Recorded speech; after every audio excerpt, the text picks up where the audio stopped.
ChatGPT, comme toutes les intelligences artificielles, nous promet une chose, nous faire gagner en temps fou. C'est génial, non? Mais est-ce que cette efficacité a un coût caché? Un coût pour notre propre intelligence? On utilise l'IA pour écrire, il se passe peut-être quelque chose de bien plus profond qu'un simple gain de productivité. D'un côté, sans IA, le cerveau est en pleine ébullition. Ça active plein de zones complexes, la mémoire, la créativité, le contrôle de soi, bref, c'est une vraie séance de muscu pour les neurones. Et de l'autre côté, avec ChatGPT, c'est le calme plat, ou presque. L'activité bascule en mode passif, un peu comme si le cerveau se contentait de copier-coller sans vraiment réfléchir. Et ce n'est pas qu'une impression visuelle, les chiffres sont là et ils sont spectaculaires.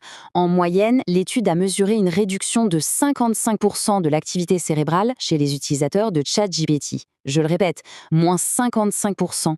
C'est juste énorme. Ce graphique, c'est peut-être le résultat le plus glaçant de tous. On a demandé aux gens de se souvenir de ce qu'ils venaient d'écrire. Les groupes sans IA ou avec un moteur de recherche, quasi aucun problème.